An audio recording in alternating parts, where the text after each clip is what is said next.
the violin bend or the violin bend knot. Hello everybody, welcome back, and in today's little exercise or video what I'm going to show you is the violin bend, and I need some help again from you. Blimey, we're getting to the point every video I need help, but in this particular case I can find very little information on this particular bend.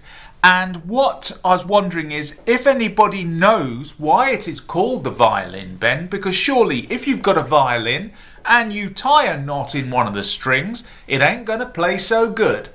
So anyway, if you know more about it, please drop me a comment down below. And for those of you who are interested in what I have found out about this knot, check the description down below, and I will put more in the description, because obviously as this video has been done now, I will find out more information before it's posted up online.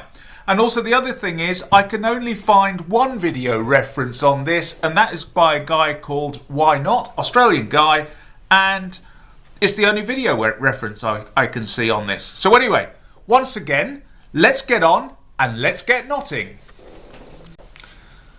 Right, so to tie the violin bend, as you can see in front of me, just let's shorten those up so you can see them on screen.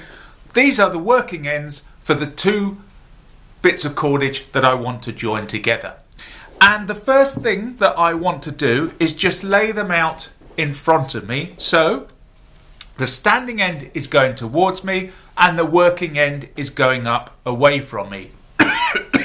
And the first thing that I do is I just simply take the red one and pass it over the yellow one, and then when I've done that, I now take the red one and just pass it underneath the yellow and bring it back up to the top there, and try and keep both ends there fairly even and equally spaced. Okay, now that we've done that, so my working end is at the top there and my standing ends of both my leads are at the bottom here. And the next thing I do is just bring the two together at this point here. Now that I've done that, I get hold of the yellow working end and bring the yellow working end round and just form a loop at that point, or a bite at that side there, so that it goes round, passes over the two where they've come together, and then goes off to the right hand side.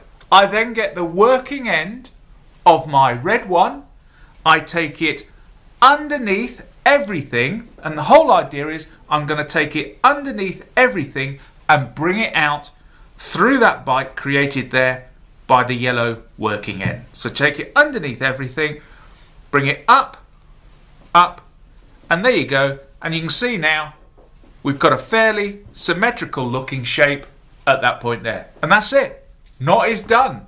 All we need to do now is just pull up on the ends, and then gradually as the knot itself collapses, you will see here, in fact we get a rather nice, pleasing, decorative look to our actual bend. And the other thing about this bend is, from what I understand, I've not actually tested it. If you've actually tested this bend and use it, please leave me a comment down below and tell me about it. But I am told that it's easy to undo, simply for the fact is you've got two, if you turn it over, where both your working ends are coming out at this point here, you can actually break the knot as such, so that it comes undone easier by just going on those two shoulders on either end. And that should bring it so that it can be undone easily. And you can see here now, yeah, I mean, that's fairly simple and easy, but as you know, there was no actual pressure on that. So anyway, that is how to tie the violin bend knot. So once again, thanks very much for watching, and if you enjoyed it, give me one of these. If you hated it, give me one of these, but please do tell me why, so that I can improve these videos in the future. So see you again next time. Bye bye.